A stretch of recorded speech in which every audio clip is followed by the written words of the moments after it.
तो काफी बच्चे एएनएम तो कर रहे होते हैं बट उन्हें पता ही नहीं होता कि आखिरकार एएनएम है क्या, या फिर काफी लोग एएनएम के लिए इंटर करना चाहते हैं इस कोर्स में बट जानना चाहते हैं कि पहले एएनएम है क्या। तो इस वीडियो में हम लोग बताएंगे आपको कि प्रॉपर्ली एएनएम क्या है, एएनएम के लिए स्कोप क्या है, एएनएम के लिए कौन से एग्जाम्स देने होते हैं, वैकेंसी कौन सी आती है, गवर्नमेंट जॉब कैसे ले सकते हैं, ड्यूरेशन क्या होता है एग्जाम का या फिर कोर्स का ड्यूरेशन क्या होता है, इसके अलावा सब्जेक्ट कौन कौन से आपको पढ़ने होते हैं, इसके फायदे क्या हैं, इसके अलावा सैलरी आपको कितनी मिलती है, आपका फ्यूचर करियर ऑप्शन क्या रहता है, आपके फ्यूचर स्कोप और क्या रह सकते हैं, या फिर आप और आगे चल करके क्या क्या कर सकते हो, इन सभी के बारे में हम लोग इस वीडियो में डिटेल में जानेंगे। काफी टाइम क्या होता कि आप किसी परीक्षा के लिए बैठ रहे हो और उसके बारे में आपको पूरी तरीके से जानकारी नहीं है और बाद में चल करके अफसोस होगा कि आखिरकार मुझे ये क्यों नहीं पता था। तो इस वीडियो में हम लोग आपको बहुत सारे ऐसे फायदे भी बताएंगे जो एज एएनएम आप अपने लिए उठा सकते हो। तो यहाँ पर अभी हम लोग वीडियो शुरू करने से पहले सबसे पहले तो एएनएम के इस टॉपिक के बारे में बात कर रहे हैं तो एएनएम का पहले फुल फॉर्म पता होना चाहिए। तो एएनएम हमारा एक नर्सिंग कोर्स है जो हम लोगों को कैसे मिलता है, तो जैसे बिहार में हुआ या फिर किसी भी दूसरे क्षेत्र में पैरामेडिकल के जो एग्जाम्स होते हैं उसके थ्रू आप एएनएम के कोर्स में गवर्नमेंट कॉलेज में एडमिशन ले सकते हो। अब एएनएम क्या है, तो ऑक्सिलरी नर्स मिडवाइफ्स। मिडवाइफ्स क्या होता है सर? मिडवाइफ्स यानी कि जैसे जो नर्सेस होती जो आपके केयर प्रोवाइड कर रही होती है या फिर ग्रामीण क्षेत्रों में जो आपको सर्विस प्रोवाइड कर रही होती है, मेडिकल सर्विसेज जैसे वैक्सीनेशन करने के लिए जो लोग आती हैं वो उन लोगों को हम लोग मिडवाइफ्स कहते हैं। अब यहाँ पर देखिए ये हमारा यही कोर्स भी है एएनएम का। जैसे अगर आप पैरामेडिकल का एग्जाम देते हो तो आप दो क्षेत्रों में जाते हो जो नर्सिंग कोर्स होते हैं, एएनएम जीएनएम। लेकिन नर्सिंग के तीन फील्ड्स भी होते हैं, एएनएम जीएनएम और बीएससी नर्सिंग। तो बीएससी नर्सिंग सबसे ऊंचे पद पे आता, फिर जीएनएम ज्यादा बेटर होता, उसके बाद फिर एएनएम। तो सबसे ज्यादा बेहतर अगर कोर्स है नर्सिंग में तो बीएससी नर्सिंग है, लेकिन एएनएम भी इसी में से एक नर्सिंग कोर्स है। इसके थ्रू आप क्या क्या कर सकते हो इस बारे में भी हम लोग जानेंगे। तो देखिए एज अ एएनएम आपको सबसे पहले इसका कोर्स करना पड़ेगा, यानी पैरामेडिकल का एग्जाम देकर के अगर आप सिलेक्ट होते हो तो आपको एएनएम का गवर्नमेंट कॉलेज मिलता है।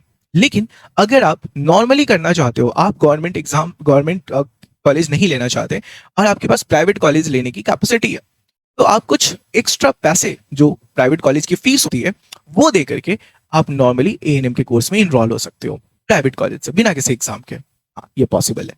अब इसके बाद फिर गवर्नमेंट से करो तो या फिर प्राइवेट से करो तो दोनों में 2 साल का कोर्स आपको करना पड़ता है, गवर्नमेंट से भी और प्राइवेट से भी, दोनों में से किसी एक से आपको 2 साल का ये एएनएम का कोर्स कंप्लीट करना पड़ेगा। एएनएम का कोर्स कंप्लीट करने के बाद आपको डिग्री मिलेगा, यानी जो बिहार के अगर आप एएनएम कॉलेज से कर रहे हो, बिहार से कर रहे हो तो आपको बिहार के कॉलेज का एक सर्टिफिकेट मिलेगा, नर्सिंग सर्टिफिकेट, जो बिहार के नर्सिंग काउंसिल का होगा जिसको हम लोग कहते हैं बीएनआरसी सर्टिफिकेट।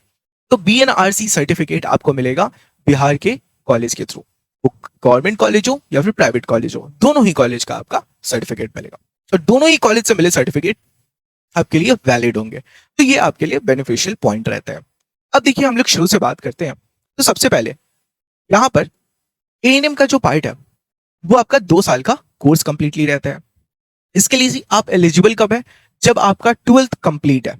लेकिन इसमें बड़ी ही प्यारी सी बात यह है कि 12th आपका साइंस स्ट्रीम से या फिर कॉमर्स या फिर किसी एक स्ट्रीम से नहीं, किसी भी स्ट्रीम से आपका अगर साइंस कंप्लीट है तो आप इस कोर्स में एलिजिबल यानी कि इनरोल हो सकते हो, आप एलिजिबल हो इस कोर्स के लिए। अब बस मार्क्स आपका 40% से ऊपर होना चाहिए, दैट्स इट। तो ये इसके क्राइटेरिया है। इसका जो पूरा कोर्स होता है ये 2 साल का कोर्स होता है और 6 महीने की आपकी इंटर्नशिप होती है कि आपका ट्रेनिंग होता है। वो ट्रेनिंग पीरियड आप कंप्लीट कर लेते हो और उसके बाद फिर आपको डिग्री मिलती है। इसमें हम लोग बात करें जो फी होता है, अगर आप गवर्नमेंट कॉलेज से करते हो तो 6 से 10 हजार में आपका पूरा का पूरा कोर्स कंप्लीट हो जाएगा, और अगर आप प्राइवेट कॉलेज से इसका कोर्स करते हो तो आपको 50,000 से लेकर के 1 लाख, 1.5 लाख तक, 2 लाख तक भी कुछ पैसे लग सकते हैं, वो पार्टिकुलर कॉलेज पर डिपेंड करता है। और यहां पर जो एएनएम का इसमें कोर्स होगा ये टोटली फर्स्ट ईयर और सेकेंड ईयर ये 2 साल आपको पढ़ाया जाएगा, ठीक है। अब जैसे कि फर्स्ट ईयर में आप इंटर करोगे तो आपको बहुत सारी चीजें पढ़नी होती है, इसमें सब्जेक्ट्स होते हैं कुछ कुछ, सेकेंड ईयर में कुछ अपने सब्जेक्ट्स होते हैं, तो उसके बारे में भी हम लोग बात करेंगे। तो यहां पर अगर हम लोग बात करें तो एएनएम और जीएनएम में सब्जेक्ट्स क्या क्या होते हैं, तो टोटल जो आपको सब्जेक्ट पढ़ना पड़ता है वो 6 सब्जेक्ट आपको टोटल पढ़ना पड़ता है। फर्स्ट ईयर में आपके 4 सब्जेक्ट्स होते हैं और सेकेंड ईयर में आपके 2 सब्जेक्ट्स होते हैं। फर्स्ट ईयर में आपका community health nursing, child health nursing और प्राइमरी हेल्थ नर्स केयर और फिर हेल्थ प्रमोशन। ये 4 सब्जेक्ट आपके फर्स्ट ईयर में आपसे पूछे जाते हैं, यानी कि फर्स्ट ईयर में आपको पढ़ना होता है। और इसके बाद जो सेकेंड ईयर हमारा होता है उसमें हमारा मिडवाइफरी और हेल्थ सेंटर मैनेजमेंट, ये 2 पढ़ना होता है। तो सेकेंड ईयर में आपके ये 2 सब्जेक्ट होते हैं, फर्स्ट ईयर में आपके ये 4 सब्जेक्ट होते हैं। तो काफी बच्चों को ये भी नहीं पता होता सर इसको शुरू कहां से करें, पढ़ाई कैसे करें, क्योंकि कॉलेज में काफी टाइम समझ आता भी है, काफी टाइम नहीं भी आता है। तो काफी बच्चे इस बात से भी परेशान होते हैं कि सर अगर हम कॉलेज किसी दिन नहीं जा पाए या फिर कॉलेज रेगुलर नहीं रह पाए तो उस केस में हमारा कोर्स छूट जाता है, सर कुछ समझ नहीं आता है। तो इस कंडीशन के लिए हमारे पास में है आपके लिए आरोग्य बैच, जिसको अभी हम लोग जस्ट 16 अगस्त से शुरू कर रहे हैं। तो 16 अगस्त के बाद से ये आरोग्य बैच में हम लोग अपने कोर्सेज को लॉन्च करेंगे। इसमें आपके फर्स्ट ईयर के जितने भी कंटेंट है वो सारी चीजें आपको पढ़ाई जाएंगी। फर्स्ट ईयर में आपका जो 4 सब्जेक्ट है उन चारों सब्जेक्ट का आपका लाइव क्लास चलेगा, रिकॉर्डेड क्लासेस रहेंगे, पीडीएफ नोट्स रहेंगे, डेली प्रैक्टिस पेपर आपको मिलेगा, जिससे कि रोज जो आप पढ़ोगे उसका क्वेश्चन प्रैक्टिस भी आपको करने के लिए मिलेगा। इसके अलावा आपका वीकली टेस्ट होगा, इसके अलावा डेली क्विज होगा, आपके डाउट फॉर्म्स होंगे, डाउट एआई आपको मिलेगा जिसमें आप अपने डाउट्स को क्लियर कर सकते हो, यानी कि टीचर के बिना भी अब आप अपने डाउट्स को इसमें क्लियर कर सकते हो इस बैच में। और तो और जो आपके पिछले सेमेस्टर में सवाल पूछे गए थे उन सबके ई बुक के फॉर्म में आपको क्वेश्चन के सेट्स मिलेंगे, और ये सिर्फ और सिर्फ आपको 750 रुपीज में पूरे 1 साल तक के लिए वैलिडिटी मिलती है। तो इसके थ्रू आप पूरी तरीके से पढ़ सकते हो। अगर आप भी इनरोल करना चाहते हो तो क्या करना है, स्टडी विद रितेश ऐप आपको इंस्टॉल कर लेना है, अपना नाम और नंबर रजिस्टर करके फर्स्ट ईयर के पेड कोर्स के सेक्शन में आना है, वहीं पे आपको एएनएम फर्स्ट ईयर का सेक्शन मिलेगा, फिर आप इजीली आरोग्य बैच में इनरोल हो सकते हो। अगर नहीं समझ आया हो, कोई प्रॉब्लम हो, कोई भी क्वेरी हो तो 8809802288 पे आप हमको कॉल या फिर व्हाट्सएप भी कर सकते हैं, ठीक है। अब हम लोग बात करें तो ये जो 6 सब्जेक्ट है जो फर्स्ट ईयर सेकेंड ईयर में आता है, इसी के रिगार्डिंग आपका फिर एग्जाम लिया जाता है जो कि बीटीएससी के थ्रू या फिर बिहार स्वास्थ्य आयोग के थ्रू लिया जाता है। इसमें एक एग्जाम होता है कॉन्ट्रैक्चुअल बेसिस पे, एक एग्जाम होता है परमानेंट बेसिस पे। परमानेंट बेसिस पे आपको हमेशा हमेशा के लिए गवर्नमेंट जॉब मिल रहा, ऐसे कॉन्ट्रैक्चुअल बेसिस पे भी आपको जो जॉब मिलेगा वो भी गवर्नमेंट जॉब होगा, लेकिन उसमें एक कॉन्ट्रैक्ट होगा कि आप इतने टाइम पीरियड के लिए सर्व करोगे एज एएनएम, ठीक है। यहां पर बात करें गवर्नमेंट जॉब जो सभी को चाहिए होता है, उसमें जब आप परमानेंट वैकेंसी में इनरोल होते हो उसकी अलग सैलरी और कॉन्ट्रैक्चुअल बेसिस की अलग सैलरी होती है, उस पर भी बात करेंगे। लेकिन अगर आप एएनएम का 2 साल कंप्लीट कर लिए हो, आपका 6 महीने का ट्रेनिंग पीरियड कंप्लीट हो चुका है, और तो और इसके बाद फिर आपका डिग्री भी आपको मिल चुका है, तो आप फाइनली बीटीएससी के थ्रू जो एग्जाम होना है एएनएम भर्ती, अभी रिसेंट में हमारा 8938 पोस्ट का एग्जाम होने का है, उसमें आप बैठ सकते हो। और अगर आप इसके लिए भी तैयारी करना चाहते हो तो प्रॉपर्ली संघर्ष बैच में आपको इसके लिए सारी चीजें पढ़ाई जा रही हैं। इसमें भी सिमिलर तरीके से live class, recorded class, PDF notes, weekly test, सारी चीजें मिल रही हैं, ठीक है। इसमें आपको असाइनमेंट्स और चेक पॉइंट्स भी एक्स्ट्रा मिलता है जो आपके लिए बेनिफिशियल होगा, और ये सिर्फ 699 के लिए आपके लिए अवेलेबल है। ये पूरा बैच आपको study with Ritesh app Google Play Store से डाउनलोड करने के बाद, नेम नंबर रजिस्टर करने के बाद पेड कोर्स के सेक्शन में एएनएम भर्ती के सेक्शन में आपको संघर्ष बैच मिल जाएगा। क्वेरी के लिए आप सेम नंबर पे कांटेक्ट कर सकते हैं। अब देखिए, अब यहां पर हम बात करें तो सैलरी की अगर हम लोग बात करेंगे तो जो एएनएम आप बन जाते हो, आपके पास डिग्री भी आ चुकी है, तो आप कॉन्ट्रैक्चुअल बेसिस पे अगर गवर्नमेंट जॉब में इनरोल होते हो तो लगभग 15,000 आपकी सैलरी रहेगी प्रति महीने। और अगर आप गवर्नमेंट जॉब परमानेंटली लेते हो, ठीक है, तो वो 40,000 से लेकर के 45,000 से शुरू होगा, और हर साल आपका लगभग 1,500 से 2,000 का इंक्रीमेंट देखने को मिल जाएगा। तो इस तरीके से आपके सैलरी का प्लान रहता है। इसके अलावा बात करें कि सर अगर गवर्नमेंट जॉब नहीं होता, कॉन्ट्रैक्चुअल बेसिस पे भी एग्जाम नहीं निकलता तो क्या, तो अगर आपका इस पर भी एग्जाम नहीं निकलता है तो भी आप आगे अपनी फर्दर कंटिन्यू कर सकते हो प्रैक्टिस। आप किसी प्राइवेट हॉस्पिटल में इनरोल हो सकते हो।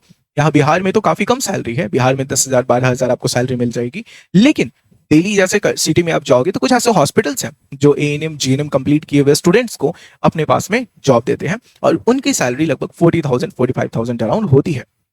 साथ में आपको वो लोग की तरफ से एक हॉस्टल रूम भी मिलता है जिसमें स्टे करने के लिए भी जगह दी जाती है, और उसका फी भी बहुत कम 500 1000 एकदम मिनिमल चार्ज होता है। तो आप इस ऑप्शन को भी चूज कर सकते हो। तो आपके पास अलग अलग ऑप्शंस अवेलेबल रहते हैं। इसके अलावा हम लोग बात करें एएनएम के लिए करियर स्कोप क्या है। देखिए, एएनएम के लिए करियर जो बेहतरीन स्कोप आपको जो मिलेगा वो मैटरनल हेल्थ का पार्ट, चाइल्ड हेल्थ का पार्ट, इम्यूनाइजेशन का पार्ट, फैमिली वेलफेयर, एक फैमिली प्लानिंग वगैरह के लिए, रूरल कम्युनिटी हेल्थ केयर, इन सभी में आपको नियुक्त किया जाएगा। ठीक है, और ये सारे अवसर आपको मिलेंगे कि आप इन सारी चीजों में काम कर सको। इसके अलावा हम लोग बात करें कि सर एएनएम कंप्लीट कर लिए लेकिन उसके बाद हम कुछ आगे कंटिन्यू करना चाहते हैं तो हम क्या कर सकते हैं। अगर आपका एएनएम का कोर्स कंप्लीट हो चुका है, आपका ट्रेनिंग पीरियड भी हो चुका, आप फाइनली पूरा कोर्स कंप्लीट करके आप सर्व भी कर लिए अपना जो आप गवर्नमेंट जॉब लिए, लेकिन सर इसके आगे और बढ़ने का मन कर रहा और आगे पढ़ने का मन कर रहा, तो बेशक आप पढ़ सकते हो, आप कंप्लीट कर सकते हो।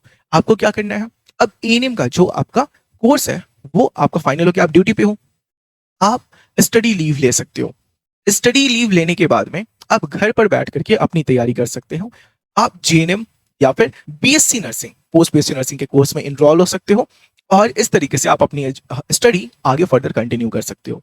जीएनएम करने के बाद आप नॉरसेट, आरआरबी इस तरह के एग्जाम्स में बैठ सकते हो जिसकी सैलरी इससे और भी ज्यादा होती है, 70,000, 80,000, 90,000 यहाँ तक की सैलरीज होती हैं। तो जीएनएम आप आगे फर्दर कंटिन्यू कर सकते हो। जीएनएम आपका 3 साल का कोर्स हो जाएगा, इसके बारे में हम लोग किसी दूसरे वीडियो में बात करेंगे। यहाँ पे पोस्ट बीएससी नर्सिंग कर सकते हो, इसके बाद फिर आप NORCET AIIMS officer, AIIMS nursing officer बन सकते हो, उसकी सैलरी 80 to 90,000 होती है।